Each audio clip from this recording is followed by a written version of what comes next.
Record. Okay. So thank you so much, Bill, for coming tonight. You know, this whole month has been National Suicide Prevention. And I don't know about you, but I never thought anything like this would happen in my life. And I really hadn't lost anybody significant in my life. I lost a grandmother in her late 80s, but I lived in Miami and she was in New York. I didn't even see her that much as a child. And so, you know, I've been open about it. And I met Bill at a suicide support group, SOS, we call it. And I'm always amazed. This is for Palm Beach County in Florida. And I'm always amazed how few people even come, because we all know the rates of people taking their life is just astronomical right now. And so I know it's hard to talk about, but what have been your feelings? Because I've really benefited from the things that you've shared. And when new people come in, you've been so open and telling your story in such a significant way that I feel that all of our stories are so important for people to understand what it's like being left behind, and the pieces to be taken up. And you know, the stories are just, they're varied, and usually when someone takes their life too, there's often so much collateral damage around that they didn't even want to face, that we get left facing, and the impact on siblings and marriages and such. And so I would just love for you to share your story, and enough that you're healed to be able to tell your story. You know, it's not easy for us to share. Yeah. Well, you were talking, and I really am thankful for the opportunity to share. Before we actually went live recording, you had mentioned that a lot of the things that you were doing and really being active and being proactive, and getting meaning out of your story. You said that it was emotionally draining, but it's just as emotionally draining holding it in, holding that grief in. And that's what you know, when well, I guess I'll back up and tell a little bit of my story. Yeah, so our viewers will be able to understand. Yeah, on May 9th, 2019, my 29-year-old son, Liam, he took his life, and I got the call from the detective. I adopted Liam when he was an infant. My first wife and I adopted him. He came out of foster care. He was born to Polly Neeram and William Lynch. And his dad was a severe alcoholic, in trouble with the law, and always bar brawling. I taught in the inner city where Liam was born. His brother went to my school, so I knew of the family, but the social worker said, do not let anyone know you have this boy. You'll have a crazy man on your, you know, on your steps. So his mom was, you know, she had alcoholism, the disease of alcoholism. So he was born 1.5 pounds early. He had jaundice, failure to thrive, hepatitis B, and he was 1.5 pounds, and he had fetal alcohol syndrome.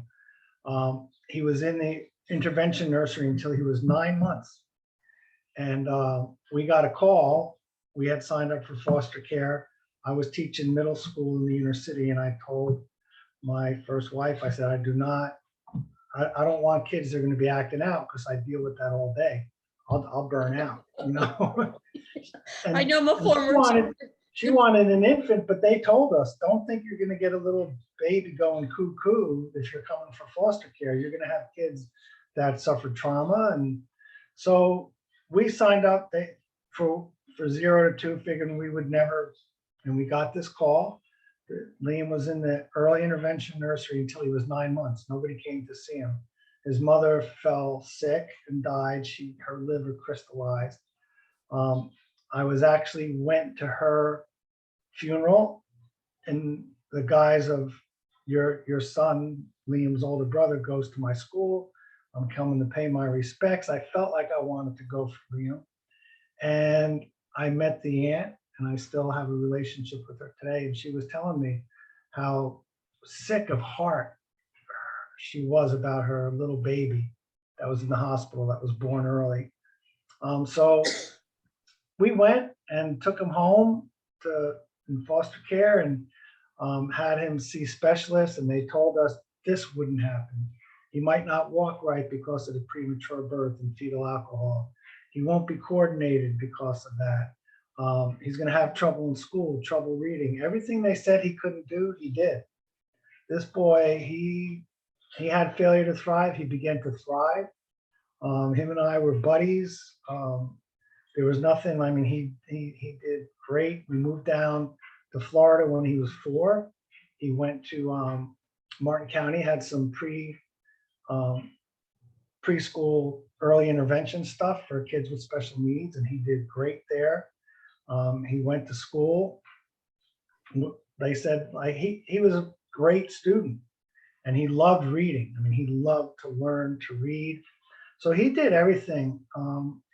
And when he was 13, when he was 11, my first wife and I, we separated when he was 11, and he was with me the majority of the time. Then we divorced, and then when we were 13, when he turned 13, he made this decision. I had remarried by then because we separated in '96, kind of just. So Liam was only 7 or 8, but it was a weird story. We functioned as a family, but anyway, when he was 13, he decided that he wanted to stay primarily with his mom. I had remarried, and so there was a little, like, there was not a full alienation, but things were not the best. I really missed him. I grieved him at that point. My first wife, my ex-wife at that time, got sick and died when Liam was a senior in high school. So then he assimilated right back, and him and I kind of just picked up where we left off. We had a lot of serious talks. He had always wanted to go into the military. Very patriotic. He was a World War II buff. Read almost every book. Wow. Could tell you almost anything. So he was only 5'4". He was like, and he wanted to go in the Marines. And people told him that he would never make it, and he made it in the Marines. And but Such what a I noticed, determined boy, really. yeah, Mhm. he was. He did. That's what shocked everybody, that he just never. He was tough as nails and never gave up. While he was in the Marine Corps, he his biological dad got in touch with him, and his biological dad got in touch with me. He had 8 years of sobriety, and Liam and I talked, and Liam wanted to allow him into his life, and it was really special. I mean, it was really neat, and this man was so grateful that he got to reconnect and find his son that he never really had contact with. So that was really special. And then he passed away when Liam was in the Marines. He got to know him for about 2 years, but he had this lung cancer that came back with a vengeance. One thing that I noticed was that when we know that a teenager's brain changes more rapidly than an infant's brain, and the prefrontal cortex is getting developed. That's where Liam's, through adolescence, when he hit his early 20s, you could really see the gaps that he had, and the executive functioning problems that he had, and the compulsivity and the alcoholism. His dad called me up one night and said, I went to see Liam, at the Marine barracks, and I'm really afraid that, they go out drinking, they go have a few beers. He goes, he can't have a couple beers with the guys. So you're saying the Marines, so when he was with his buddies in the Marines, and that would be a big, it would take such discipline to say no, and I can't go with you all. And right. And he wasn't aware. There's a saying in AA that there's no defense against the first drink, that you cannot drink for 20 years. And once you drink, there's that severity of an alcohol. Once you drink it, you and that's what happened with Liam. He was born addicted to alcohol. He was born, and he didn't know what hit him. So when he And got out, he hadn't drank before that. no. Were So you worried? Were you worried about that with him going into the Marines oh and yeah, the drinking part? not so much. I had talked to him when he was younger about his father's disease, and then when his father he reinforced it. But I think that began a big struggle with Liam. He also had traumatic brain injury from a training accident that they had. 2 Marines died, and he got thrown. So when he came out, he had a lot of struggles and trouble sleeping. But and I saw it, and I tried to help him in various ways. And there was a point where, I mean, there was the perfect storm. He couldn't sleep, so he would cope with that with over-the-counter sleeping pills, or then if he was drinking. So he showed up to work one day with, and I saw him in the state at another point where he'll take the sleeping pills, but when his alarm goes off, he gets up. But he is almost like he's sleepwalking, And so he had all these different You struggles. get affected so much more having, Right. yes, the fetal alcohol. Mhm. Yeah. So my wife Carrie and I sat him down and said, listen, and we showed him, like, the problem is he wasn't raised handicapped. He wasn't raised like, he just did everything everybody else did. And when he was young, he was really thriving. So he didn't think of himself that way. So when I would tell him, Lynn, you have this, he kind of was, and he'd say, I was in the Marines. It sort of didn't penetrate, and at that Right. young age too, not thinking Yeah. you're invincible. But he did, I think he knew like he needed some kind of help. So for a while, I took over his finances, because if you look up the symptoms of fetal alcohol, they don't understand money. They can't, especially they don't, it doesn't register with them. So his dad left him money when he died,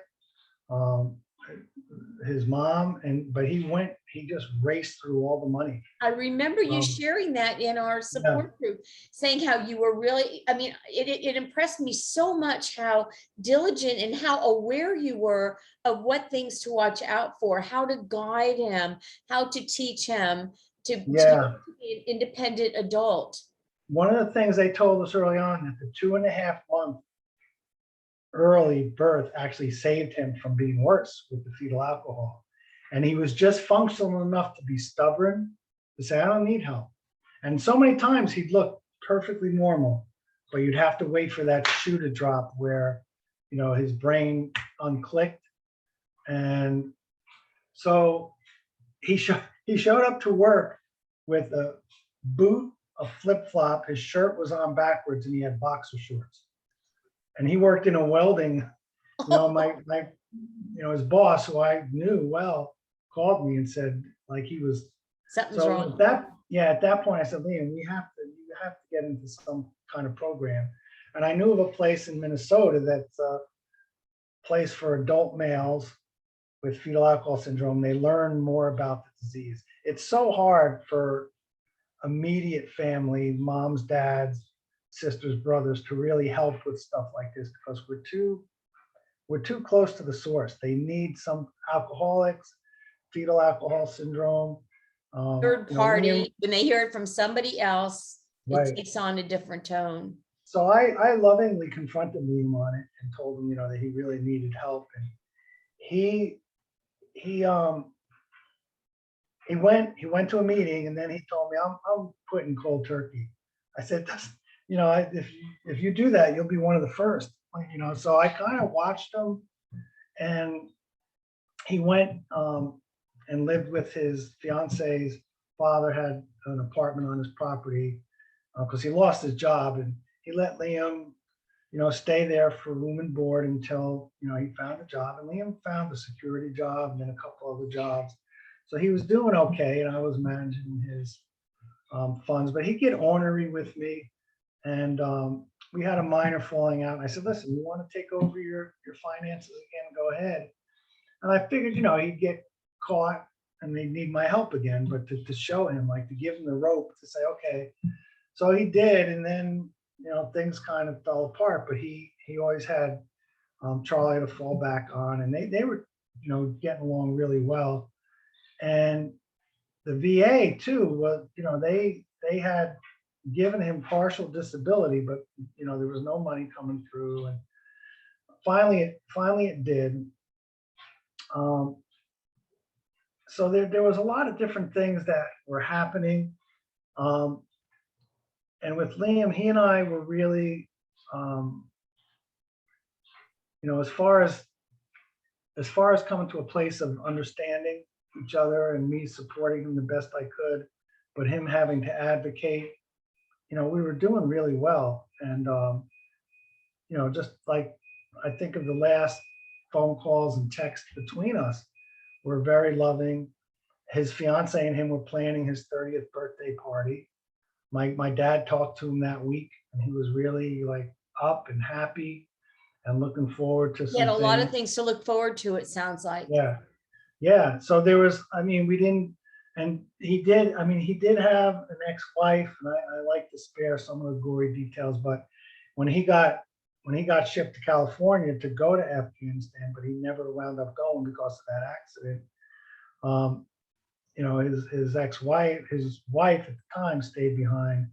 Then when she came out finally, she was pregnant, and they did the math, and he said, so they tried to work things out, but it didn't work out. And I know that there were child support issues, because he was going to raise the girl as his own. And then there was, he had a son too, and there were issues, a lot of things that needed to be worked out between them.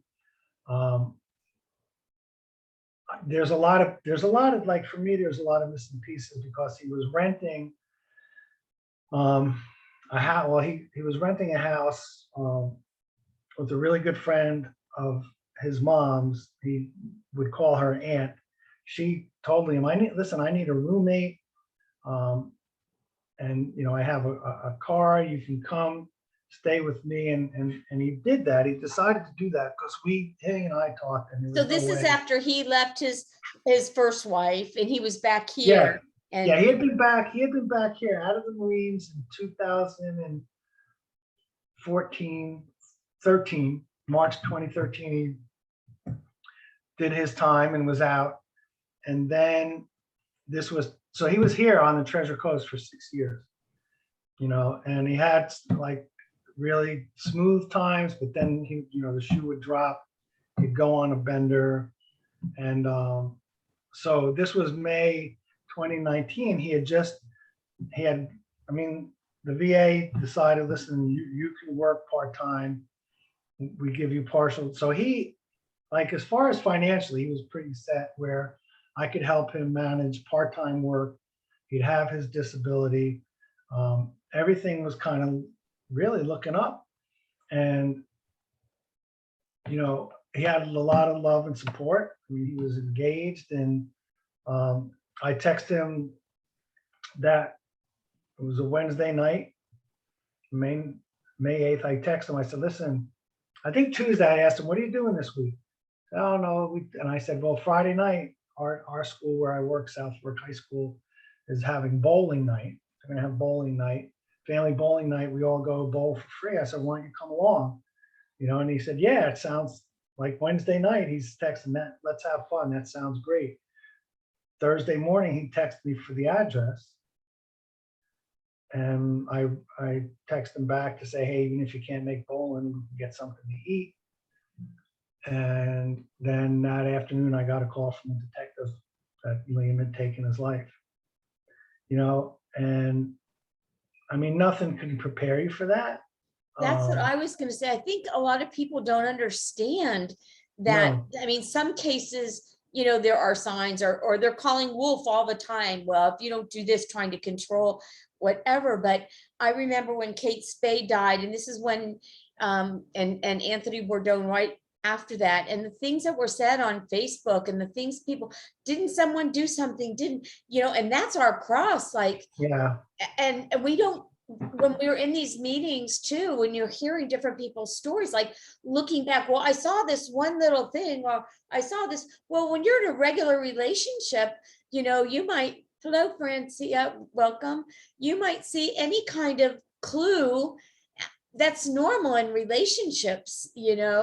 Oh, no, you see, the thing about it is for me, the reason why, I had tremendous guilt and anxiety is that back in November, the previous November, he was going through a hard time. The VA wasn't like they weren't jerking him around, but there was so much red tape. And the situation with his ex-wife, um, he wanted DNA testing and stuff before he paid child support. And so they took his license away. I mean, he was going through it. And he said, now I know why so many veterans, because on average, I think it's down to 18 now, which is good. But at that point, on average, 22 veterans a day were taking their lives. He said, now I know why. Now I know why so many veterans are killing themselves. And as he talked, I let him talk. And when we were done, I said, now, Liam, I said, let's go back to where you said that. I said, you're not thinking about that, are you? He goes, oh, no. He goes, but I understand, why and how. And I remember that, just always thinking, Liam has that problem with compulsivity, and but when I said, Yeah, so Liam, I could see that. So Francia, I'm just going to mention one thing. Bill is talking about the story of his son, and he adopted him as a baby, and he had fetal alcohol syndrome. So that's why I was talking about the brain and doing things spontaneously and not thinking things through as much yeah, as someone else might. So that could be, yeah. So I'm sure in the back of your mind, sometime it's like when somebody talks like that, oh, he could just react, he yeah, has. Yeah. yeah.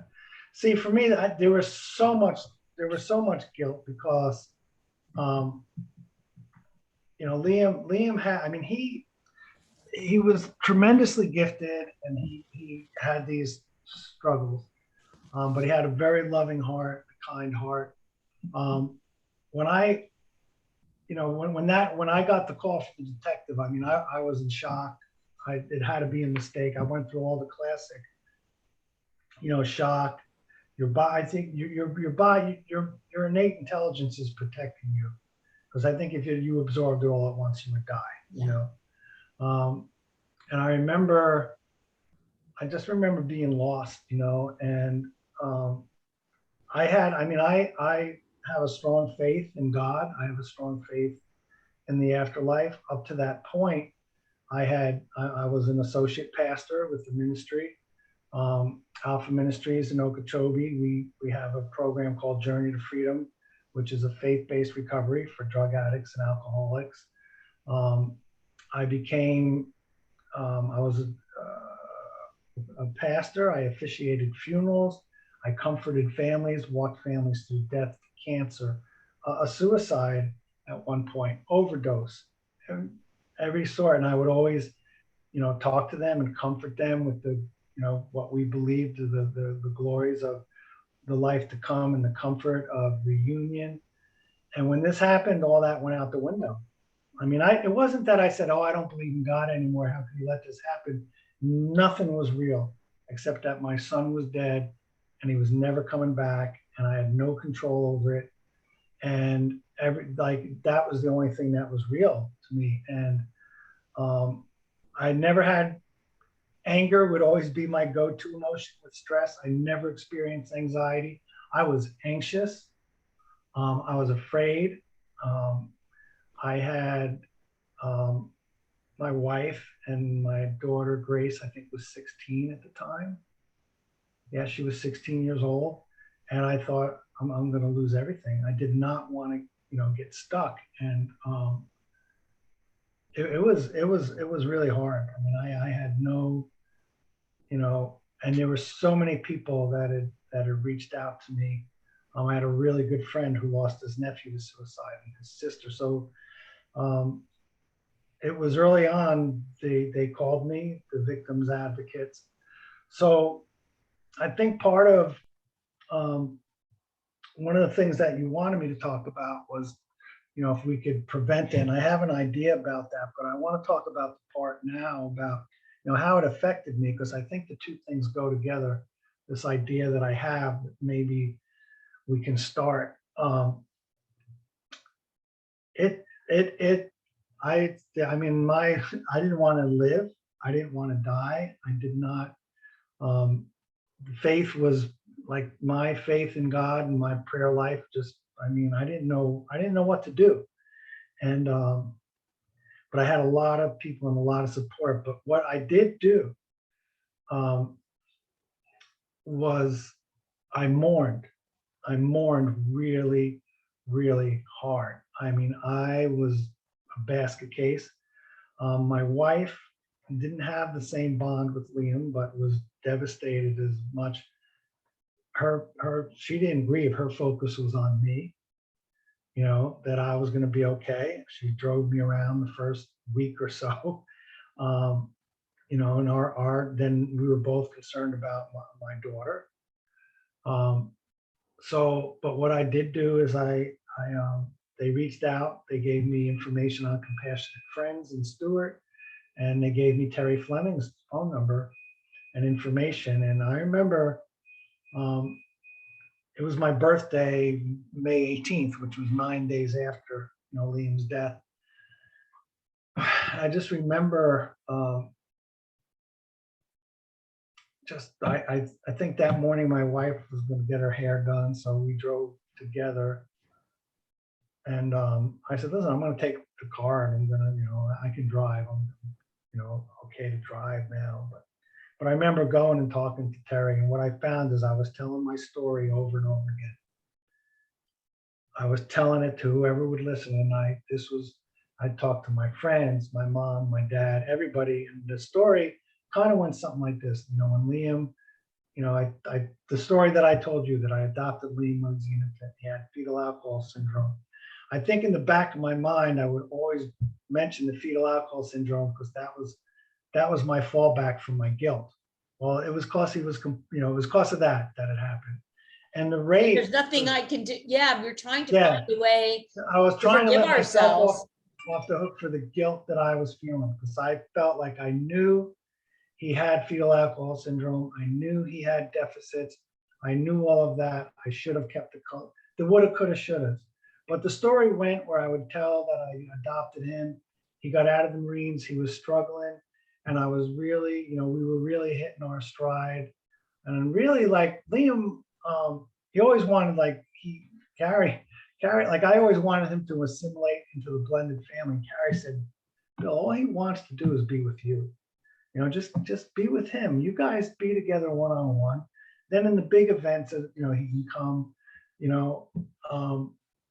so he and I, but he would want to do things because he didn't have a lot of friends except for his fiance and Charlie, and he kind of would isolate sometimes. And but he would ask me to do things sometimes, and I couldn't. I could feel him get, So what I began to do, and this is part of my story, is I would say, hey, and I would give him like 3 or 4 things in the future. We're going to hang out. We're going to hang out together. So he had hope for different things. Yeah, just different things. Yeah, and let him know that he was on my heart and mind, and I loved him. And so I would tell that part of the story, and then I would tell how I got all of a sudden out of the blue, when everything was going well, I got this call. So I would tell it over and over again. One thing that was part of my story was I wanted to get him into a program. If I would have gotten him into a program, when I finally talked to the lady about the program, she said, this isn't a happy place. These kids, these grown men feed off of each other. They're crazy. They're like have their compulsivity. It wasn't going to be maybe what you thought it was in your mind. And she asked me, she said, do you know the rate of suicide do you know the average age of male with fetal alcohol syndrome, what their lifespan is? And it's 33 years old.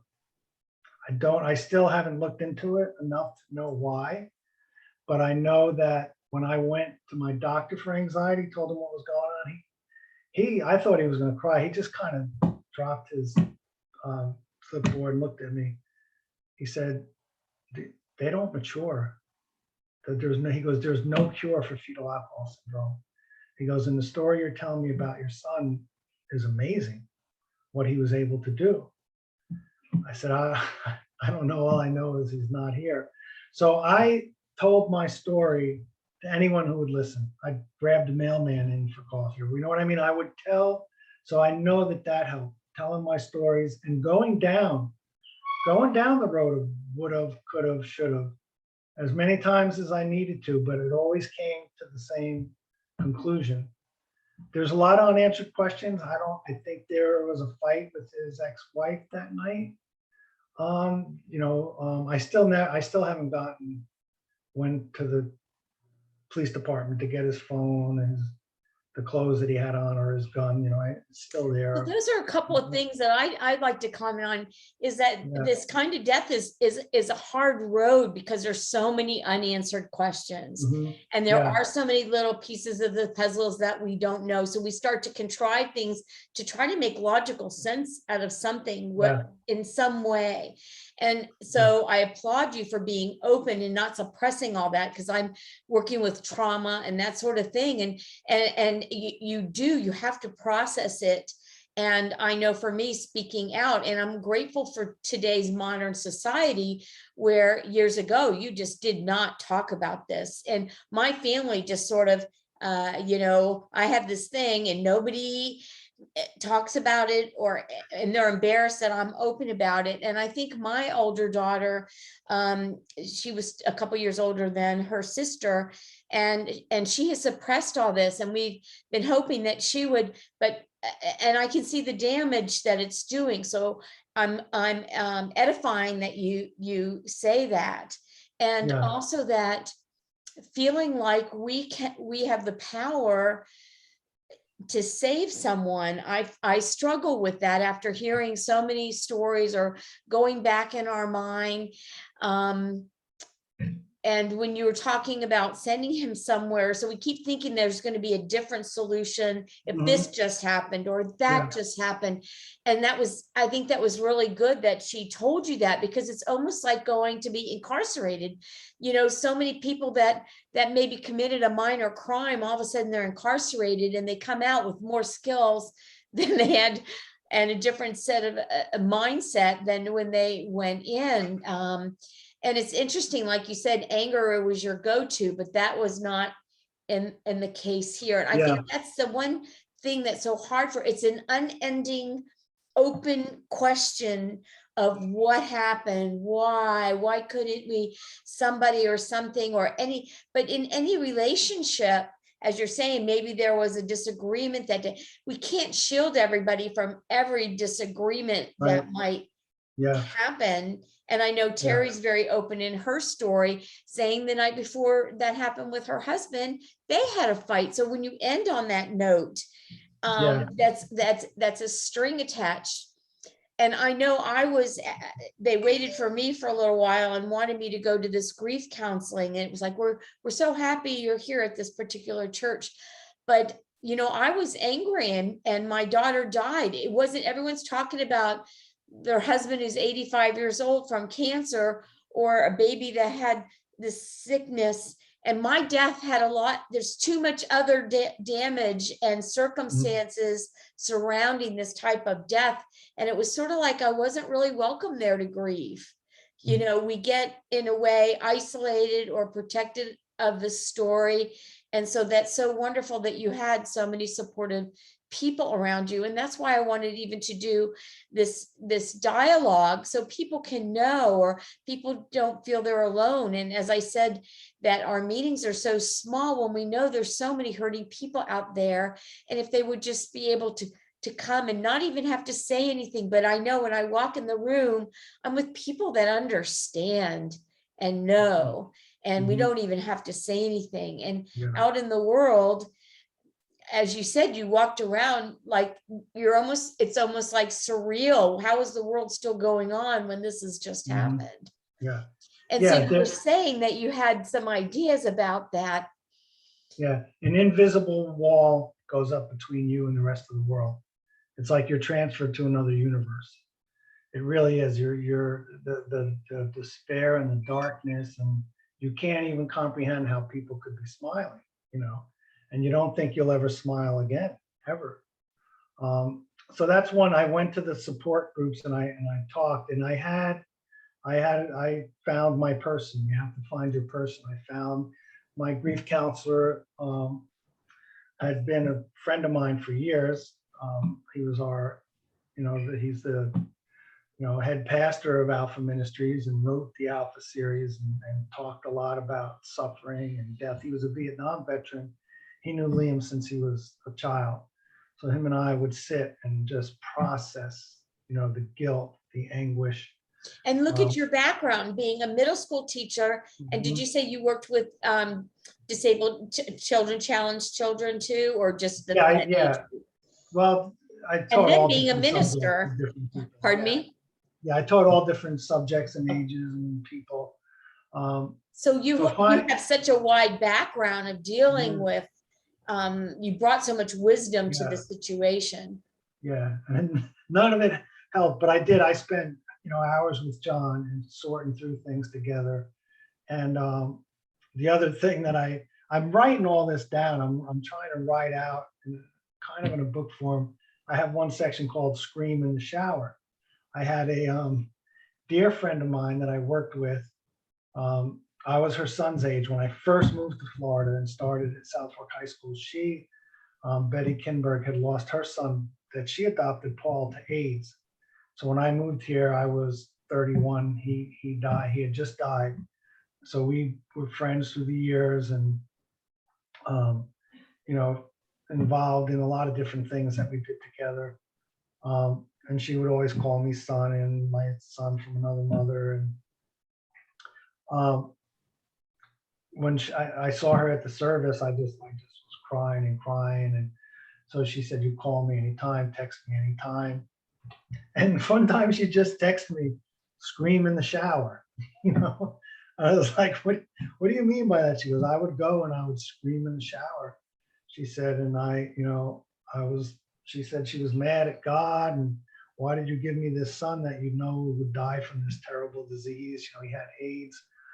And so I did. I screamed. I didn't, when people weren't home, I'd scream my lungs out, and I'd just scream and get the agony that I was feeling inside out.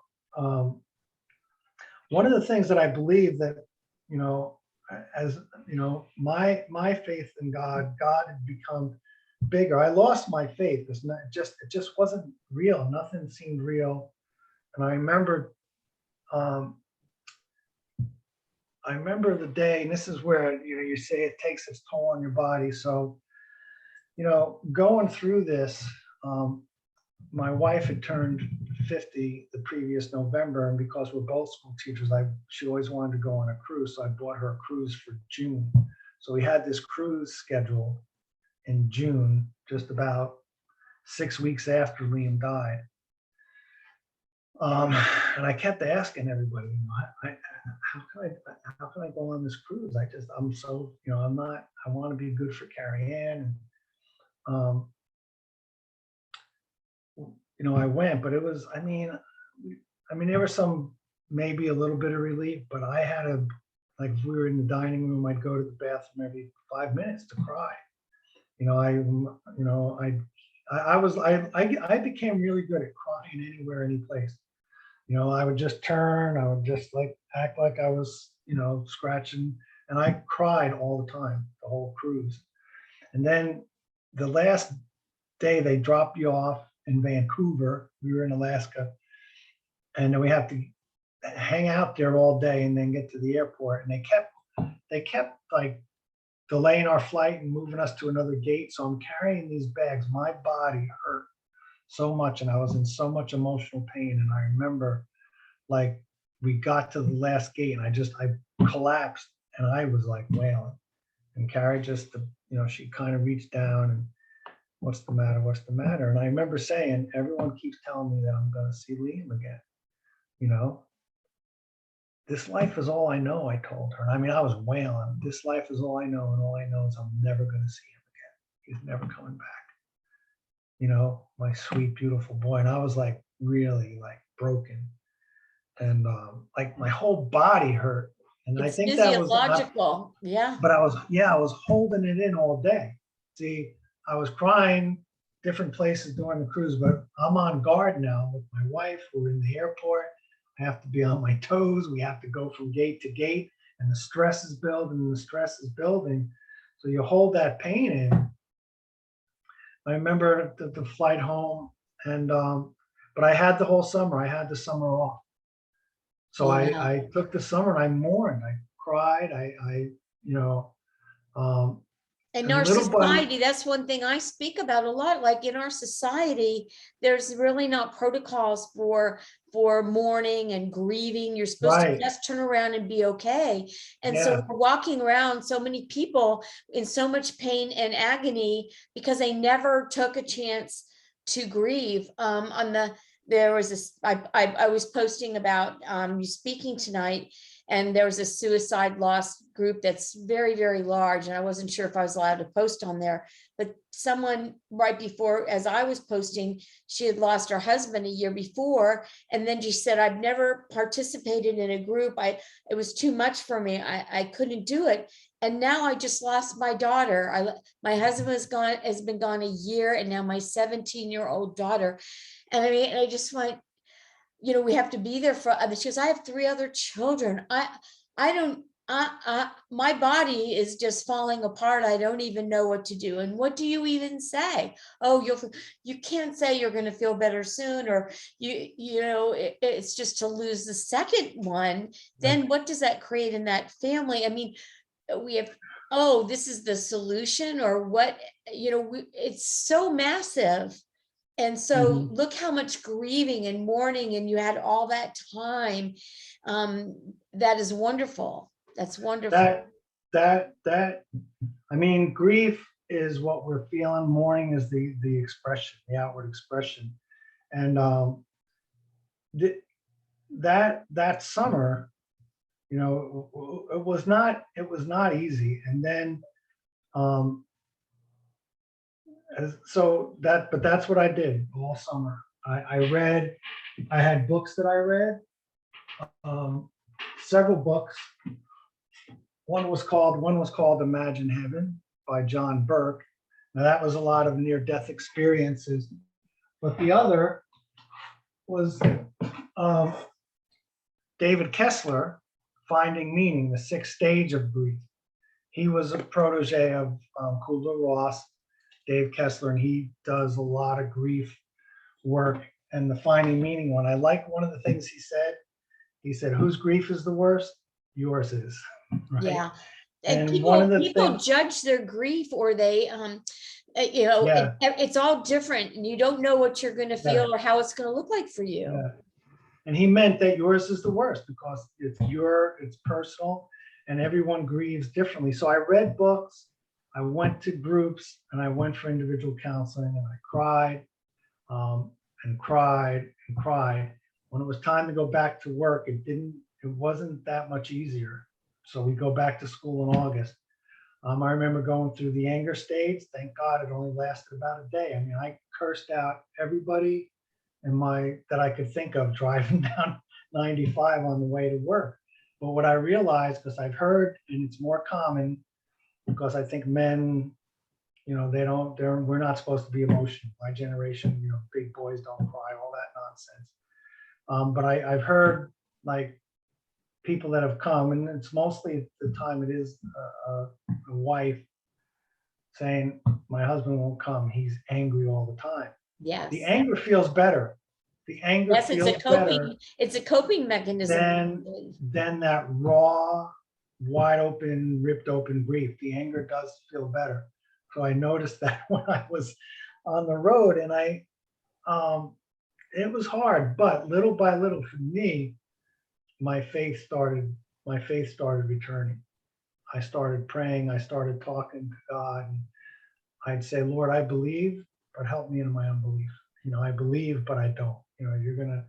And in the 12 steps, which our program, Journey to Freedom, we feel that the 12 step is a great model for community, for spiritual growth. We kind of like it better than the institutional church model, to be honest. That type of fellowship and so but the one thing, I mean, if you want to know that you're powerless, because that's step one, you're powerless over life is when someone dies. There's nothing you can do. You are totally powerless. And a lot of times our what ifs and could haves, we're looking to grasp onto some kind of power that we just don't have. So when I Yeah, we're went back to taking, school, we have, I talk about, we have free will. In the end, we Mhm. have free will. And if someone is Mhm. not going to accept the help, if someone's not going to do all that, but yet I know so many of us take the responsibility, or it's thrust upon us when something tragic happens. Yeah. And, I want to go back a little bit to the brain injury that, like, having Mhm. that accident, because on top of fetal alcoholism. And, it was interesting just in the Olympics with Simone Biles talking about everything. And then I'm reading some books with Dr. Ammon, he's a brain specialist, and he does scanning of the brains. And he talks about brain health as opposed to the idea of everything, they were saying is mental health. And as she was talking, I was just reading this book and some talks that he did. And he said, we look at all our other organs, we scan things, we have all these monitors. They made fun of him for scanning brains, and the data that it brought out was so huge. And so as she kept here on this international stage talking about mental health, because we judge them that there's something wrong with you and all of Mhm. this, and I thought her brain wasn't acting correctly for balancing and everything else. And Mhm. then they were talking about January 6th, and another officer, Capitol policeman, took his life. And so, of course, I'm sensitive to suicide situations. Mhm. And then, I saw something on YouTube, and I'm thinking emotional distress and the trauma effect. And then another thing popped up, and I only saw it this one brief time, but I watched it because it said they were going to do an autopsy and they were looking at his brain. And he was hit hard, blunt hit to the brain. So looking at, this whole situation, sometimes I feel we're judging some of this wrong. The capability of Yeah. of everyone being able to monitor themselves when some things are involuntary situations that are physiological.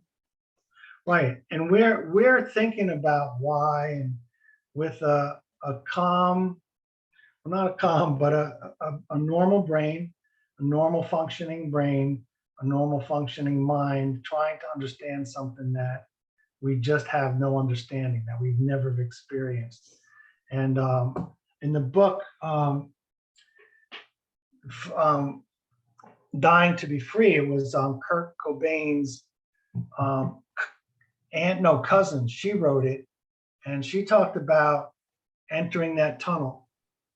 And when you enter that tunnel of this is the only way out, you don't see anything outside the tunnel. You don't see your loved ones. That makes a I mean, lot of sense to me. I felt so rejected by Liam. And I remember telling my friend John, his dad, my ex-wife, his mom, they're all up there together now, and they're all mad at me for not taking better care of Liam. They're mad at me for, So that's the story that you made up. That's the story I made up in my head. He goes, yeah, they're going to tell you you're over there in dog heaven. Get out of here. And that's why I want to I'm so grateful that you did this. And now I'm thinking of more of a series, because to be able to just speak to this freely and not in big forums and events, to just personal stories of things. That we're trying to make sense of things. We're trying to take the responsibility. Mhm. It's so hard to forgive ourselves. And those are the things that I feel that are so important for us to move on, because we Mhm. still have life. And I see so many people wasting the life they have because they can't get past this. And do we want this? Did we do our best that we could to prevent or think, or not even think that would be in someone's mind? What can we do? And those things you're talking about, the constructive things of, it's okay to say, I don't have faith right now. A man of faith not having faith. and then moving past that in the stages, and then, okay, we have limiting beliefs. I have to make up a story about this so that it fits me to be able to cope, or, so there's so many things that and you talk about, scream and yell and get, I knew I would just wail. And I thought, I need to get this darkness out of me so light can come in. So Mhm. as I would wail and no one was home, I would try to wail as long as I could to get that energy out of my body. It just was an Mhm. instinctive thing, because I knew there was so much bottled up from so many years before she died, with her dad, and just a lot of garbage. And now I've been reading a book with Dr. Gordon, who is from Harvard, and he deals with trauma, and they do shake dancing and breath work. And he's gone to the huge refugee camps in Syria, and after earthquakes, and grown older men, and they're laughing like, what do you mean? Because it's in ourselves. So we're judging and we're thinking that we can rationally think things through and make sense, but it is in our bodies, it is in our cells, it is ingrained, and our ego and our self, we want to make up a story of why. And that's the kind of death we're left with, is why. Yeah. And once they're in that tunnel, I think they're just thinking, and we're making this up, or maybe from people that have come back to life, or many people have attempted suicide, and my daughter, it was first try, and so I sort of look at things more in a more faith-based way, actually, like, this is bigger than me. I don't know. It's brought me to a much different, higher realm of spirituality. And that, Mhm. why braiding string on a first attempt you die, when I hear other people that slash their wrist 3 times and they're fine, they're Mhm. alive, it's Yeah. too much to try to Yeah. make sense of. And Yeah. I'm interested, and then I know we want to end this in our space, but you said that you saw a link of prevention, because I've only felt that I can help people move forward and not waste the rest of their life, because I don't feel like I couldn't save my daughter. I don't, and I hearing so many stories, when someone makes up their mind, I just look at it like, um, there's not much you can do, and we're penalized feeling like we could have saved them. Mhm. So you said you saw a link there, and I'm curious what that Well, is. there's two things. So when the first year Liam died, you know, I didn't want to do anything with prevention. I thought to myself, I couldn't prevent Liam from dying, But the one thing that really, and I wanted to say was that, I want us to think about, if God created us and he left us in the dark about what happens, about death and dying, about eternity. The universe is still expanding. If if God did create us and he just kind of left us in the dark about all this, the worst thing that we face, because suicide complicates grief, but death is horrible. It's horrible. I lost my dad in January, and for me, my dad and I, we walked the grief road together. It was very easy because he says, I want to go home. I'm ready. Like, he was a strong believer in the age to come, the new heaven and the new earth. And but if he was to leave us in the dark, that would be cruel. It would be a cruel joke and really cruel prank for him to create us, have this sin and death thing in the world, and then just kind of leave us in the dark. But I've come to believe that he hasn't, and that he's given us a lot of insight and hope that that everything is going to be fixed, that there's going to be an Earth 2.0. Because I really think, like, my attitude is like, God, you push the button on creation. This is a mess, and unless you fixed it, you're cruel. But I believe God fixed it. I believe that you and your daughter are going to be together in new and wonderful ways that you can't even You imagine. know what? I feel such a stronger bond to her in a spiritual connection. I don't know if you do with Liam, or maybe it'll take some time. And it changed. Well, my daughter was acting out in funny ways, and then there was no communication with my ex-husband, and my background's early childhood education. And I was like, I was trying to get her help from a toddler because she was brilliant. So when you're talking to your story too, and I help teach gifted kids, she was a conflicted person from a toddler, but brilliant. And like you say, she had a more loving heart, but I think she might've been bipolar, but at that time they weren't really talking about those things. Yeah. And so I was dealing with a man that you don't tell your feelings, you don't talk about things, you blah, blah, blah. But I was reading this book that someone gave me, a really small book. I don't know if you've ever heard of the Prayer of Jabez, a little book called the I've Prayer heard of of Jabez. that. It Yeah, I've became never really read it. popular because this was in 2002. And Bruce Wilkinson. And then I happened to see this other little book. I guess he did a series, and I think it was called something on the Vine. And I was reading that, it was the day before I was reading this passage as I went to bed, because I just felt like I got my daughter court ordered for counseling. It was blocked.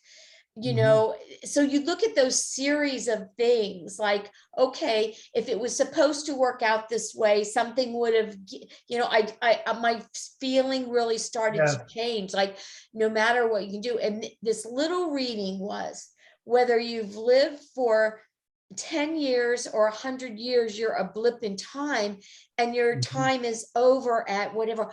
I just had this sense of feeling. I'd read that passage the night before, and I had this feeling like her time was done. It wasn't something I was explaining to myself, or it was like this knowingness of, there's nothing but, of course, my mind, and as a mom, that I couldn't save my child, and feeling judgment from others, especially. And no matter, I'd given up, I would have given up my house. I'd sacrificed so much money trying to get her help. She wouldn't talk to anybody, blah, blah. So this isn't about my story today, but it is about that feeling of moving on. And that's why I want to create some of these stories of how do we move on. And this has only been 2 years for you. I just got slapped down after almost 19 years. It's going to be 19 years, October 12th, by new information that just threw me for a loop. I think I shared that. I came to the group, I didn't go to the group at the beginning because I was in Orlando. And when I called, they said, your ex-husband is coming and that's the only group. So I never went to a group. And I didn't have family support. So when I moved down here, I could tell, even though I felt I had dealt with things, there's trailing things, and I need to be with supportive people. And it was close by. And so I started coming, but I don't always come as consistently. But I remember one person coming in after 25 years of losing her mom, but it was like, you turn the other cheek. As a child, you don't ever talk about it. She'd never processed it. She wasn't allowed to. And so then I also saw something on Dr. Phil or Oprah, and it actually was somebody, a medium. I think it was the Long Island medium. And there was a couple, and they lost their baby after just a few days. And this medium was saying, but look at this child, just made an impact on, we don't want our child to be forgotten. Do you feel like that? I don't want them to feel like, sometimes in our death too, people dismiss. And I never knew how to talk to anybody that lost somebody, or what to say, and I avoided it. So I think people, and especially when it's a child, they're afraid this can happen to them. And look at our world today. I mean, our parents are really in a fearful state. You don't know what your children are thinking. You don't know what they're being exposed to in social media, and what their feelings are. And I'm also involved being another club that I don't want to be involved with, is parental alienation. So our children are stuck between families and people that many people haven't married with, or if you can't get along when you're married, how do you, there's very few people that really get along in the custody and raising of their children. So our children are Yes, really yes, in these yeah, difficult spots. And when they alienate, many times they're alienating the grandparents, the aunts, the uncles. These could be lifelines for mhm, these children of yeah, somebody they can go to other yeah, than their parents. And they don't realize the damage that they're yeah, doing and not leaving yeah, a door open for their child. And of course, all suicide isn't all children, it's spouses and everything else. But when I read that passage, it gave me some peace. And do I wrestle with it? Of course. But it was yeah, like her job here. And so I feel for me that she passed a baton, but it's been years for me to be able to do this work, because you have to right, grieve. You have to yeah, be able to be talking like this. And you've seen me cry and break out, not yeah, many times when I start to tell my story. I can't, I think I'm going to do it fine. And I do become tearful. And so, talking about this, and I sort of lost my train of thought, but that you have to grieve, and she passed me a baton, and I've gotten messages, and it's changed my level of spirituality from both sides of the fence. yeah, She's yeah, working from that other side. yeah, your I've heard thought, this message from people that see whatever constantly, and I feel her presence of she needed to be on the other side, and it's somewhat given me peace. But recently I felt her torture, her torment, before she made because she also got very excited and happy and had some hope, and then I think it was dashed by her father. And then it was like, this is my only way out, or backing them in a corner. And those are some of the things that we can have responsibility for, is being someone aware of not backing somebody into a corner with no way out, or taking hope away. Or some of the words in my situation was, she needs to be punished. And I'm like, this kid is crying out for help. She needs help. She doesn't need more punishment. And mhm, so that's the tricky line of discipline and parenting, and mhm, um, yeah, even in a marriage, all of relationships. But yeah, something that strikes me is so hard, and I know we see this when people tell their story, is sometimes the way that someone chooses to take their life is so horrific on yeah, the person finding them yeah, that they love. That's the part yeah, I really struggle with. yeah, yeah, yeah. It's, I mean, it can be seen as a total, totally selfish act, but they don't see that. They don't see that. There's no forethought. There's no, And that's why I I, think we need to talk more and more about all of us left behind. And I just so heard a that, study, maybe it was in that book with Kurt Vonnegut, Kurt Cobain's family, that it affects, I think 88 people are affected by yeah, one person's death. yeah, And no one's talking about us 88 people. right. And that was going to be my lead in. There was Leslie Stahl did a great documentary called The Teen Files back, I think it was maybe 99. Um, it's called The Teen Files, and they dealt with all sorts of issues with the teens. I'll send you some YouTube clips, but there is one, they dealt with anorexia, they dealt with bullying, racism. So there was a section where they worked with a group of kids. There was a section where they dealt with suicide. And what they had was they had a mom who lost her son to suicide, some of his classmates, and they talked to these kids about what happens, the aftermath. See, when we focus on prevention, often we think, well, when that person is depressed and they're starting to show signs, we can prevent it. No, let's back way up to where the kids understand that this is I know. devastating. You know, even, it's final, but this is the ripple effect. And this is, because Yeah. what I remember crying out and saying, I wouldn't wish this on my worst enemy. I would not wish it on my worst enemy for this to happen. So, and then what they did in the teen files is they talked about that, to where if the kids got to the point where they felt that way, they would remember that, wait a minute, this is going to devastate everybody. And there was a young man that was in the group of the leadership group that he admitted right then and there that I thought about this. He So goes, that's interesting. So it really yeah, did have an effect, because I wonder right. And I I don't want to wonder do this if to my this, mom, is what he said. when they get in that tunnel, if they're not thinking of anybody else and the effect on anybody Right. else, but this showed that that was already ingrained in them. I think the awareness that has to come is way beforehand. I think so too. Prevention, to where kids understand. And what I was thinking is to get maybe a group of parents to form. I mean, there's grants out there to form and to work with schools and to go into schools and do workshops. That's what I've been Aftermath. really wanting to do. And Right. when it was my daughter's funeral, she finally saw a psychologist for 4 times, and he, and really that affects their career. He goes, I've never lost a child. What did I miss? Yeah. And he said she was so smart. She led him down a totally different path.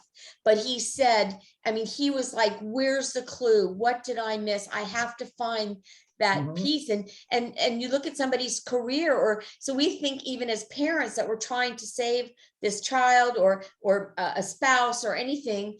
And those counselors and the professionals too, they deal with that same thing of losing somebody that people put that burden on them to be responsible. Right. That's why for me, working in prevention, I'm like, I've heard too many stories. I've been in so much darkness that I just can't live in that space.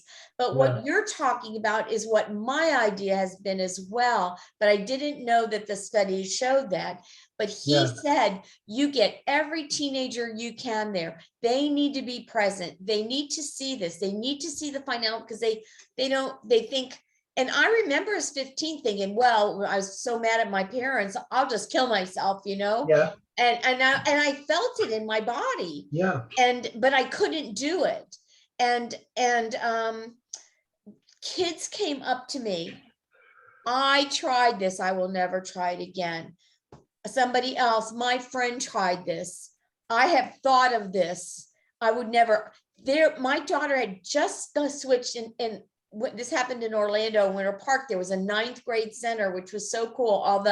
My kids went to Catholic school, but then at 8th grade, in 9th grade, they were going to transition. So they had just a 9th grade center, because all these kids come from different schools before they're in the high school.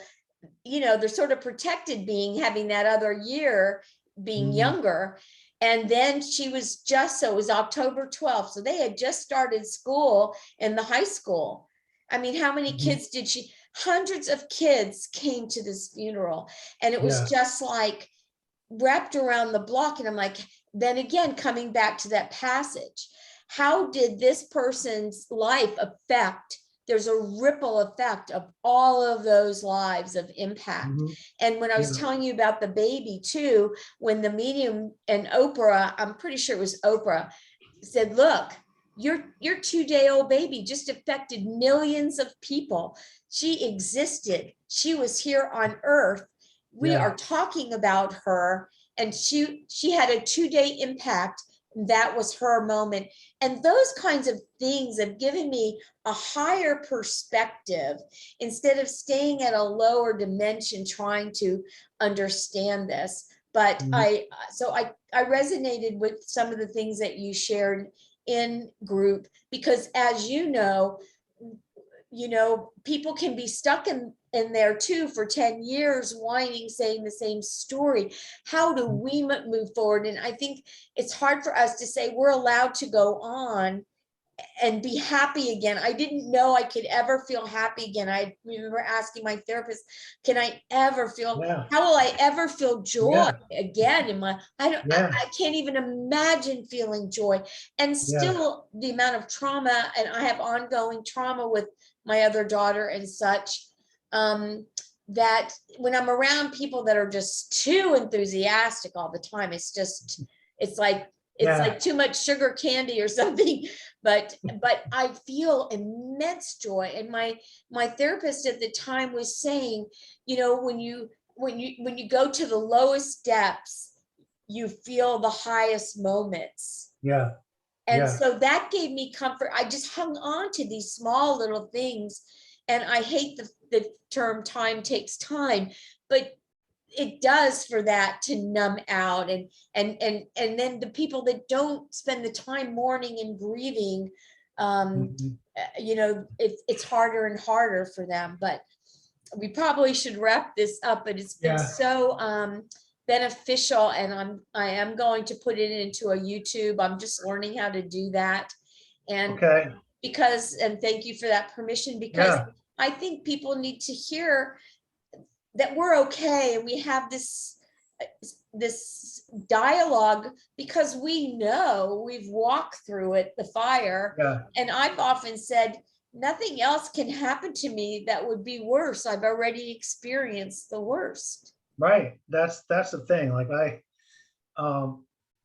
yeah, I think the hope for people is I have more joy than I've ever had in my life, but it's mixed with this deep eternal sadness. And I Yeah. think that's the sadness and the joy of God. Um, I think he suffers with creation. I think he suffers with us, and yet there's this tremendous joy, the little things in life. You just become so aware of everything's connected. Like I never was really that into nature. I'm aware that everything's connected, that we're all connected, and Yeah, it it's brought becomes me to a amazing. different level too. Yeah, everything broadens, and and when And I we don't cry, take I such have to cry. stupid things for, I mean, I would be like the other mother, be like, well, my nail broke. Can you pick him up from car Yeah, school? Because I got to go. I'm like, I don't care. Who yeah, cares that your yeah, nail broke? yeah, I yeah, can't even relate, because yeah. the perspective, and I think the pandemic sort of has put that in balance here somewhat. Mhm. Yeah, What really is yeah, important. We've been really yeah, out of control of yeah, uh, of what yeah, really matters. And I think yeah, our kids are feeling that, and that contributes to some of this. That's my personal feeling. yeah, yeah. Well, again, thank you for the opportunity to share, to tell a little bit of Liam's story and my story, and all of us in our group, you guys in the group, our SOS group, you're in my prayers every day, and it's a long walk home. It's a long journey, but I think that I want people to know is that there's hope. you know. And if you don't believe you'll see your child again, let me believe it for you, because I really believe it's Yes, gonna be, it's gonna blow our minds. The things that God has shown me, combination of science, and it's blown my mind. God's gotten wow, so I'd much, love to hear about that one day. yeah, So God has gotten so much bigger to me. yes. The boxes that I probably have them just in a bigger box right now, but it was the guy who wrote The Shack. He said the only time you'll find God in a box is when he wants to be with you in the box that you've made. And he'll stay with you in that box until you're ready for the box to get blown away. And that's part of it. My boxes were blown away, and I'm like, wow, Yes, and I know my it's beliefs scary and are beautiful at much the more same time. unlimited. Yeah, Yeah. it's a much Yeah, you bigger, can't. and also the feeling like we feel we can control so much. It's like, yeah, Yeah. right. Yeah. And Yeah. and we have to stick together. I think there needs to be more of a support community. Yeah. I know, like even the walk and other things and suicide prevention, but it's more a matter of connecting and having dialogue and relationships and a bigger picture of what everything is, Yeah. because we've sort of lost sight. And also there's a stigma, like I think only the survivors can sort of help smash through the stigma or the way we are viewed, all of a sudden we're Yeah. viewed as different people by so many Yeah. people, and people you don't even know. So either, it's so important to get out of the shame-based situation that has Mhm. surrounded this.